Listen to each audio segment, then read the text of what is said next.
আল্লাহর কসমকে বলছি, এই যে তাসবিহটা হাতে নিয়ে তাহাজ্জুদের নামাজটা আদায় করার পরে চোখ বন্ধ করে বিশ্বনবীর শেখানো আল্লাহ রাব্বুল আলামিনের গুণবাচক শক্তিশালী তিনটি সিফতে নামের সাথে সাথে ছোট একটি দোয়ার আমল এই নিয়মে যদি 21 বার করতে পারেন, আল্লাহ রাব্বুল আলামিন ওয়াদা করে বলেছেন আপনাদের দুনিয়ার যত চাওয়া পাওয়া আছে সমস্ত চাওয়া পাওয়াই আল্লাহ তাআলা পূরণ করে দিবে। আপনি দেখেন না অনেক অনটনে, অনেক দুঃখ কষ্টে, অনেক হতাশার মধ্যে, কত ধরনের হতাশা আপনার হতে পারে, কত ধরনের ঋণ আপনার রয়েছে, কত ধরনের অনটন আপনার রয়েছে, অনেক দিন ধরে আপনি অসুস্থতার মধ্যে পড়ে আছেন, যত জাই ঝামেলা আছে সমস্ত জাই ঝামেলাগুলো আল্লাহ তাআলা মুহূর্তে দূরীভূত করে দিবে।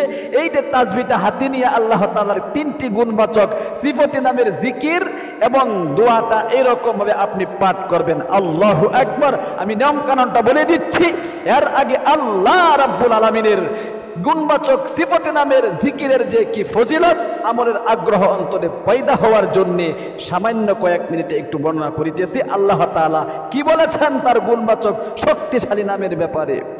প্রিয় দিনী ভাই এবং বোন, আল্লাহ রাব্বুল আলামিন কুরআন আল কারীমের মধ্যে সুস্পষ্ট ভাষায় বলেছেন ওয়ালিল্লাহিল আসমাউল হুসনা ফাদউহু বিহা। সূরা আরাফের এই আয়াতে আল্লাহ বলেন আমার সুন্দর সুন্দর নাম রয়েছে, সুন্দর সুন্দর নামগুলো যদি ধরে ধরে তোমরা আমাকে ডাকতে পারো, যা চাইবা আমি আল্লাহর নিকট চাইতে দেরি হবে, আমি আল্লাহ রাব্বুল আমিন তোমাকে দিতে দেরি করব না। দুনিয়ার মানুষের নিকট একবার দুইবার তিনবার গিয়ে চাইলে দুনিয়ার মানুষ রাগান্বিত হয়ে যায়, কিন্তু হাদিস শরীফে, মুসলিম শরীফের হাদিস শরীফে মহানবী বলেছেন মাল্লাম ইয়াসআলিল্লাহ ইয়াগদাব আলাইহি, যে ব্যক্তি আল্লাহ তাআলার নিকট চায় না আল্লাহ তাআলা তার প্রতি রাগান্বিত হয়ে যায়। এই জন্য প্রিয় দিনী ভাই এবং বোন, তাহাজ্জুদের নামাজটা আদায় করার পরে চোখ বন্ধ করে আমলটা কিভাবে করবেন আমি নিয়ম কারণটা বলে দিচ্ছি। সর্বপ্রথম আপনি তাহাজ্জুদের টাইমে উঠতে হবে 2:30-3টার দিকে। অনেকে বলে হুজুর তাহাজ্জুদের সময় কখন হয় এটা অনেকেই জানে না। আপনার তাহাজ্জুদের সময় এশারের নামাজের পর থেকে নিয়ে সুবহে সাদিকের আগ পর্যন্ত যে কোনো সময় তাহাজ্জুদ পড়তে পারবেন, কোনো সমস্যা নেই। কিন্তু শেষ রজনীতে 2:30-3টার দিকে আল্লাহ রাব্বুল আলামিন প্রথম আকাশে এসে বান্দাকে ডাকতে থাকে। সূরা মুজাম্মিলে আল্লাহ তাআলা বলেন ইয়া আইয়ুহাল মুজাম্মিল কুমিল লাইলা ইল্লা কালিলা নিসফাহু আও ইনকুস মিনহু কালিলা। ওগো আমার নবী, ওগো কম্বলওয়ালা, উঠো, গোলাপওয়ালা, উঠো না এবং রাতের 1/3 অংশ আমার জন্য দাঁড়াও এবং তাহাজ্জুদের নামাজ পড়ো। সূরা বনী ইসরাঈল আয়াতে আল্লাহ বলেন ওয়া মিনাল লাইলি ফাতাহাজ্জাদ বিহি নাফিলাতাল লাক। রাব্বুল আমিন বলেন ওগো নবীজি, রাতের নামাজ এটা নফল হিসাবে, তাহাজ্জুদের নামাজ আমি নফল হিসাবে আপনার জন্য সাব্যস্ত করেছি। আল্লাহু আকবার। অর্থাৎ তাহাজ্জুদের সময়টা এসাতে পড়তে কি নিয়ে সুবহ থেকে রাত পর্যন্ত পুরো সময় পড়তে পারবেন, পড়া যায়। কিন্তু শেষ রজনীতে আল্লাহ তাআলা প্রথম আকাশে এসে যখন ডাকতে থাকে তখন তাহাজ্জুদের নামাজ পড়ে যা চাইবেন তখন আল্লাহ তাআলা আপনার সমস্ত চাওয়াই পূরণ করে দিবে। আল্লাহ নিজে ডাকতে থাকে আল্লাহ আমি মুস্তাগফিরিন ফাগফির লাহু, আল্লাহ আমি মুস্তারজিকিন ফারজুকাহু, আল্লাহ আমি মুবতালান ফাউআফিয়াহু ফিহি। আল্লাহ তাআলা নিজে ডাকেন অনেক গুনাহ করে ফেলেছো, ক্ষমা চাও, আমি আল্লাহ তাআলা তোমাকে প্রথম আকাশে এসে ডাকতেছি, ক্ষমা করে দিব। রিজিকের অভাবের মধ্যে পড়ে আছো, দুঃখ কষ্টে আছো, অসুস্থতার মধ্যে আছো, চাও, সাথে সাথে আমি তোমার অভাব অনটন দূরীভূত করে দিয়ে তোমার রিজিকে বরকত দিয়া ভরপুর করে দিয়ে তোমাকে সুস্থতা দান করব। আল্লাহু আকবার। সুতরাং আপনি 2:30-3টার দিকে 3:30টার দিকে উঠে ভালো করে ওযু করবেন, সুন্নত তরিকায় ওযু শুরুতে বিসমিল্লাহ বলবেন। এরপরে আপনি আকাশের দিকে তাকিয়ে ওযুর শেষে কালিমায়ে শাহাদাতটা এরকম পাঠ করে নেবেন আশহাদু আল্লা ইলাহা ইল্লাল্লাহু ওয়াহদাহু লা শারীকা লাহু ওয়া আশহাদু আন্না মুহাম্মাদান আবদুহু ওয়া রাসূলুহু। এরপরে আপনি নির্দিষ্ট জায়গার মধ্যে যাই নামাজটা নিয়ে আপনি বসে যাইবেন, যাই নামাজটা নিয়ে দাঁড়িয়ে যাইবেন। দাঁড়িয়ে গিয়ে আপনি সর্বপ্রথম তাহাজ্জুদের 2 রাকাত নামাজ পড়বেন। তাহাজ্জুদের 2 রাকাত অথবা 4 রাকাত আপনার ইচ্ছা, যদি 4 রাকাত 6 রাকাত, বিশ্বনবী 8 রাকাত পর্যন্ত পড়তেন বেশিরভাগ সময়, আপনি বেশি পড়তে পারবেন, কোনো সমস্যা নেই। আমি 2 রাকাত প্র্যাকটিক্যালি দেখায়া আমলটা শিখাই দিচ্ছি। এরকমের নিয়ত করবেন আমি তাহাজ্জুদের 2 রাকাত নফল নামাজ কিবলামুখী হয়ে আদায় করার নিয়ত করেছি। আল্লাহু আকবার। সুবহানাকাল্লাহুম্মা ওয়া বিহামদিকা ওয়া তাবারাকা ইসমুকা ওয়া তাআলা জাদ্দুকা ওয়া লা ইলাহা গায়রুক। আউযু বিল্লাহি মিনাশ শাইতানির রাজীম। বিসমিল্লাহির রাহমানির রাহিম। আলহামদুলিল্লাহি রাব্বিল আলামিন আর রাহমানির রাহিম মালিকি ইয়াউমিদ্দিন। ইয়্যাকা না'বুদু ওয়া ইয়্যাকা নাস্তাঈন। ইহদিনাস সিরাতাল মুস্তাকিম সিরাতাল লাযীনা أنعمت عليهم غير المغضوب عليهم ولا الضالين আমিন। যে কোনো সূরা দিয়ে আপনারা পড়তে পারো, কোনো সমস্যা নেই। উদাহরণস্বরূপ কুল আউযু বিরাব্বিল ফালাক এবং নাস, এই দুটো সূরা দিয়ে আমি পড়ায় দেখাচ্ছি। কুল আউযু বিরাব্বিল ফালাক মিন শাররি মা খালাক ওয়া মিন শাররি গাসিকিন ইযা ওয়াকাব ওয়া মিন শাররিন নাফাসাতি বিল উকাদ ওয়া মিন শাররি হাসিদিন ইযা হাসাদ। এরপরে রুকুতে চলে যাবেন। আল্লাহু আকবার। সুবহান রাব্বিয়াল আযীম, সুবহান রাব্বিয়াল আযীম, সুবহান রাব্বিয়াল আযীম। সামিআল্লাহু লিমান হামিদা, রব্বানা লাকাল হামদ। আবার প্রথম সাজদায় আল্লাহু আকবার। সুবহান রাব্বিয়াল আলা, সুবহান রাব্বিয়াল আলা, সুবহান রাব্বিয়াল আলা। আল্লাহু আকবার বলে প্রথম সাজদা থেকে উঠে 2 সাজদার মাঝখানে আল্লাহুম্মা গফিরলি ওয়ারহামনি ওয়াহদিনি ওয়াআফিনি ওয়ারযুকনি দোয়াটা পাঠ করে আবার দ্বিতীয় সাজদায় আল্লাহু আকবার। সুবহান রাব্বিয়াল আলা, সুবহান রাব্বিয়াল আলা, সুবহান রাব্বিয়াল আলা। এরপরে দ্বিতীয় সাজদা থেকে আল্লাহু আকবার সোজা দাঁড়িয়ে যাবেন, আরেক রাকাত পড়বেন। আলহামদুলিল্লাহি রাব্বিল আলামিন আর রাহমানির রাহিম মালিকি ইয়াউমিদ্দিন। ইয়্যাকা না'বুদু ওয়া ইয়্যাকা নাস্তাঈন। ইহদিনাস সিরাতাল মুস্তাকিম সিরাতাল লাযীনা আন'আমতা আলাইহিম গায়রিল মাগদুবি আলাইহিম ওয়ালাদ দাল্লিন। আমিন। বিসমিল্লাহির রাহমানির রাহিম। কুল আউযু বিরাব্বিন নাস মালিকিন নাস ইলাহিন নাস মিন শাররিল ওয়াসওয়াসিল খান্নাস আল্লাযী ইউওয়াসওয়িসু ফি সুদুরিন নাস মিনাল জিন্নাতি ওয়ান নাস। তারপর সোজা রুকুতে আল্লাহু আকবার। সুবহান রাব্বিয়াল আযীম, সুবহান রাব্বিয়াল আযীম, সুবহান রাব্বিয়াল আযীম। তাসবিহগুলো 3 বার পাঠ করে সামিআল্লাহু লিমান হামিদা, রব্বানা লাকাল হামদ। এবার প্রথম সাজদায় আল্লাহু আকবার। সুবহান রাব্বিয়াল আলা, সুবহান রাব্বিয়াল আলা, সুবহান রাব্বিয়াল আলা। আবার প্রথম সাজদা থেকে আল্লাহু আকবার বলে 2 সাজদার মাঝখানে বসে আল্লাহুম্মা গফিরলি ওয়ারহামনি ওয়াহদিনি ওয়াআফিনি ওয়ারযুকনি।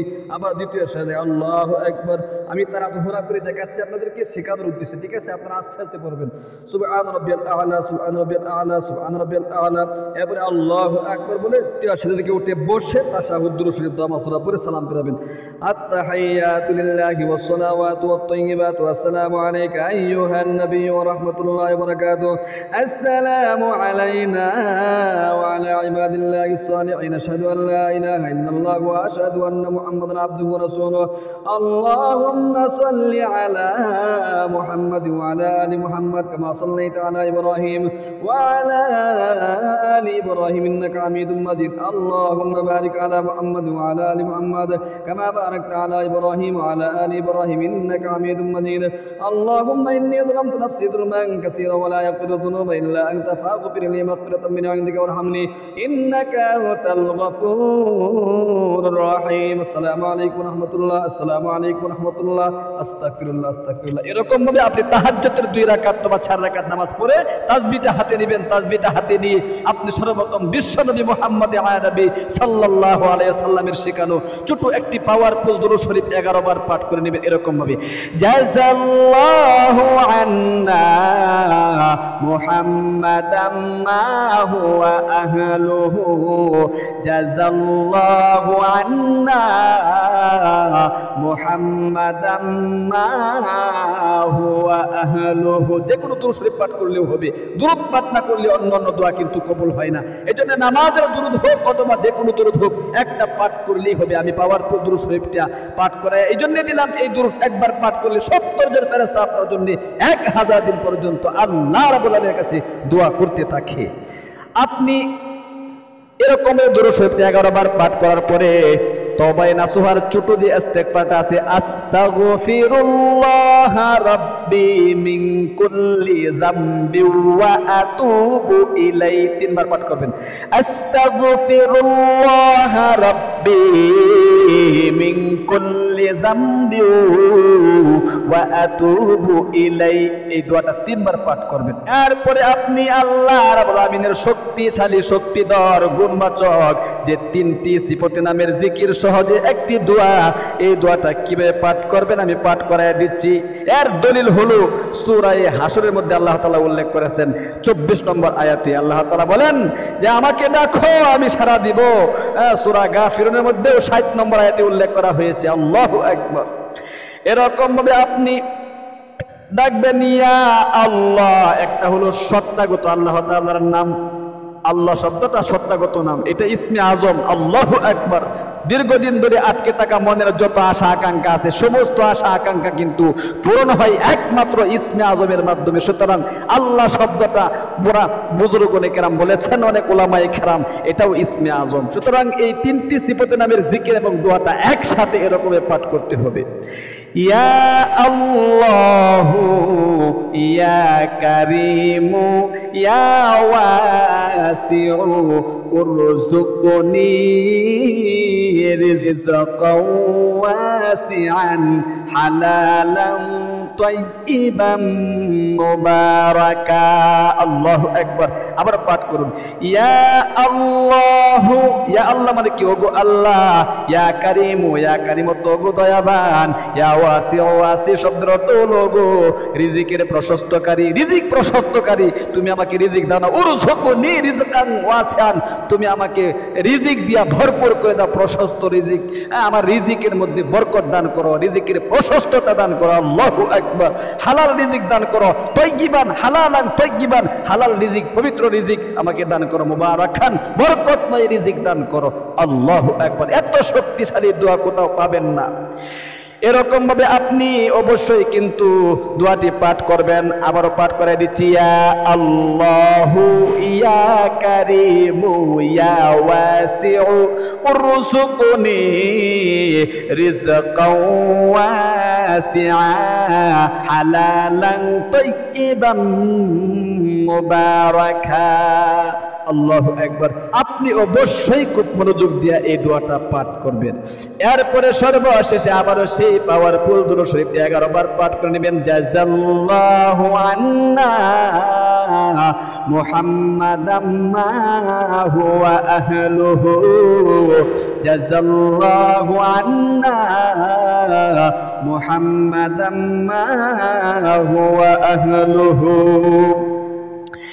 এরপরে আপনি সংক্ষিপ্ত মুনাজাত করবেন এরকম আলহামদুলিল্লাহি রাব্বিল আলামিন ওয়াসসালাতু ওয়াসসালামু আলা আশরাফিল আমবিয়া ওয়াল মুরসালিন ওয়া আলা আলিহি ওয়া আসহাবিহি আজমাইন। এক নম্বরে বলবেন আল্লাহ জীবনে অনেক অন্যায় করেছি, পাপ করেছি, জীবনের যৌবন নষ্ট হয়ে গিয়েছে গুনাহ করতে করতে। আমার জীবনের যৌবনের সমস্ত গুনাহগুলো ধুয়ে মুছে সাফ করে আমাকে নিষ্পাপ করে দাও। আল্লাহ অনেক অভাব অনটনের মধ্যে পড়ে আছি, অনেক দুঃখ কষ্টে আছি, অনেক হতাশার মধ্যে আছি গো, অনেক ঋণগ্রস্ততার মধ্যে আছি। এত পরিমাণ ঋণ হয়েছে, জমি জমা বাড়ি ভিটা বিক্রি করলে ঋণ পরিশোধ করতে পারবো না। যত ধরনের জায় ঝামেলা আছে সমস্ত জায় ঝামেলাগুলো শুধু শুধু আমার পরিবার সংসারে লেগে থাকে। এই সমস্ত জায় ঝামেলাগুলো এক্ষুনি তুমি দূরীভূত করে দাও। তাহাজ্জুদের নামাজটা আদায় করার পরে ভিক্ষুকের মতো হাত বাড়াইলাম, যা কিছু চাইলাম অবশ্যই তুমি কবুল করবা আল্লাহ। এরকম একটা একটা করে বলে অনেকের চাকরি হচ্ছে না, চাকরির জন্য আপনি তাহাজ্জুদ করে আল্লাহ তাআলার নিকট এই দোয়ার উপর আমল করে চান আপনার চাকরি হবে। অনেকের চাকরি হয়েছে, প্রমোশন হচ্ছে না, অনেকের স্বামী স্ত্রীর মিল নেই, মহাব্বত নেই, অনেকের সন্তান সন্ততি কথা শোনে না, অনেকের সন্তান হয় না। এত সব সমস্যার সমাধান আপনি এই দোয়ার মাধ্যমে করতে পারবেন। সর্বশেষে আখিরি তামান্না ওয়াজআল কালিমাতুনা ইনদাল মাউতি লা ইলাহা ইল্লাল্লাহু মুহাম্মাদুর রাসূলুল্লাহ সাল্লাল্লাহু আলাইহি ওয়াসাল্লাম।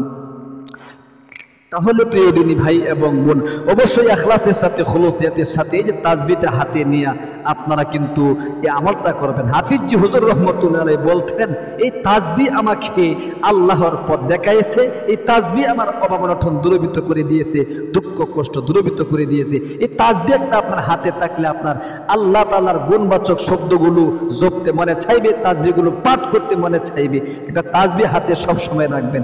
ইসলামিক এই চ্যানেল থেকে যদি আপনি এরকম গুরুত্বপূর্ণ গুরুত্বপূর্ণ ভিডিও দেখতে চান অবশ্যই চ্যানেলটাকে সাবস্ক্রাইব করে পাশে থাকা বেল আইকনটা অন করে রাখবেন। যারা ভিডিওটা দেখেছেন একটা লাইক দিবেন, অবশ্যই আপনার একজন ভাইকে দেখার সুবিধার্থে।